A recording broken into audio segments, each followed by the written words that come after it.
So, Rebuilding Paradise is the tragic documentary of what happened when a small town in California by the name of Paradise burned down by a wildfire that essentially surrounded the area and made it difficult to get everyone out. And not everyone did get out as this town basically burned to the ground. Now, it's interesting that the film, directed by Ron Howard, the film actually starts off with just showing, like the wildfire happening. It shows footage from inside, people's cars and them trying to escape, and basically showing buildings burning down, people trying to rush their way out of there, people struggling to get out when it just looks like completely black and red all over, and just struggling to get out of there. Now, I would imagine that, like with any other director on this type of film, I would imagine that they would start off by introducing the town or showing the aftermath first and then building up to the wildfire.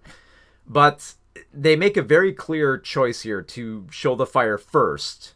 Like they show like the entire progression and then show what happens when the fire dies down, and they show that within like the first 5 minutes of the film. And it's mainly because like all that stuff's horrific, but that's like just where the terror starts. Like the real problems that Rebuilding Paradise focuses on here is the rebuilding of that town and questioning, what's going to happen to the residents once they've escaped. Like, because you would think like any other film, the town, they would, they'd escape, but then they'd like try to rebuild. And here's the thing. Any other documentary that wanted to make this enduring would have just like chopped out that section in the middle. They just showed the blaze and then skip ahead a year to when the town was rebuilding and the school opened back up and people started moving back in. But the majority of this film is the middle, like that very tragic, unsettling middle of trying to figure out what these families are going to do. Now, of course, because like they later find out that, yeah, Paradise had a terrible infrastructure. They weren't prepared for a wildfire. And they didn't have the appropriate steps, to properly like evacuate should something like this happen. And so, because like the town didn't think about this, a lot of the residents were displaced. So because of this, you would think, oh, well, why don't the residents just move away?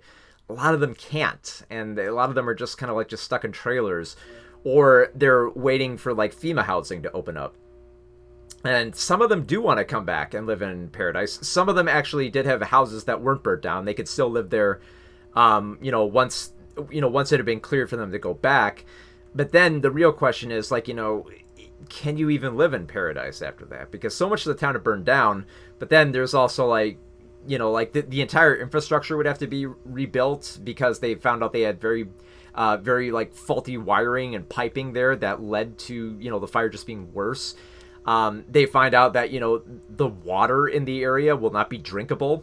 And it creates this sense of like hopelessness that there's nothing you can do. Like some of the people who could move away pretty much did, except for like a few. Like we follow a few different stories here. Some stories people just flat out leave. Other people try to remain and just hope they can get back into Paradise. Some of them are families just struggling to get along. Like some of them are on like the edge of divorce with children, but then they realize they can't do that because they have to stick together because they have no choice. But then there's also another resident we follow who basically wants to come back to Paradise, waiting for a permit and then trying to rebuild a house there because it's a fairly old resident. And he basically says, you know what, I love Paradise. I want to live here and I want to die here. And this is how I want to do it. I want to build my own house there. And yeah, it's basically, and most of the film we actually follow the one of the people trying to organize the school and then just trying to find other schools that will absorb all the students for the rest of the year. And then at the beginning of the year, they finally rebuild the school and get everything back up and running. And the film, like, it would seem like it kind of ends on an endearing note because like the guy who wanted to build this house, he does. The woman who wanted the school to be reopened, it does. And even some of the teenagers who grew up in Paradise realize that, you know what? I kind of want to live here too. Like, I think, in the future, I'm going to build my own house here, and I'm going to live here too. Now, it seemed like that would be like an upbeat way to end the film, but then just when we think everything is nice for the people of Paradise, we parallel this with other climate events like around the world, like other wildfires and other flooding. And it's especially tragic when you see just the town just angrily talking to government officials and people from the energy department who basically have kind of left most of them out to dry, and they're kind of just like struggling to make ends meet, and just saying like, well, if you knew something was wrong, why didn't you do anything, and why are we on the hook for this?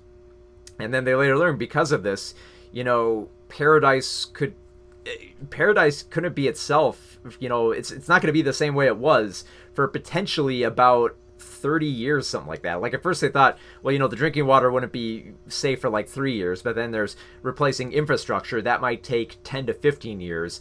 But then they saw how long it took with a smaller town and realized that, well, maybe it'll take like 30 yeyears to get this all set up. And the thing is, like, if we still have these problems with wildfire and with climate change, then will 30 years be enough? Will the town be rebuilt back by then, and will it even still stand? So there's a bigger question that's asked by the end of this film, to not let it off the hook, just saying like, oh good, the people of Paradise rebuilt, everything's fine again. It's not fine again. Like, there's a small amount of like normalcy that has returned to the town, but it's not going to be the same.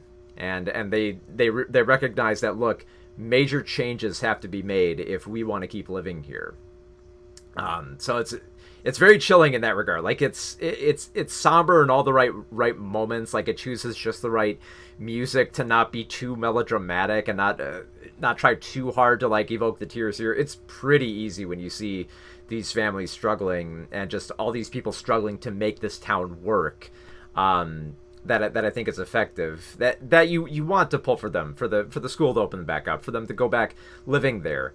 But when you hear all these tragic stories within there, like there's one woman who lives within Paradise who basically found out that she's trying to get pregnant, but then realizes that with the way that the water is and the environment is around Paradise, it might not be medically possible, and it just creates this sense of hopelessness that major change has to happen. So it's at the same time, it's an endearing and an infuriating film at the same time, and it really gives like a kind of like a smaller picture of like the microcosm within Paradise, and just briefly like the bigger picture of like how this is kind of like reflective of the rest of the world and bringing attention to it. So yeah, a fairly important and very personal film for the many lives that we follow with it. So it's a pretty damn good documentary. So, Rebuilding Paradise, 4 out of 5 stars.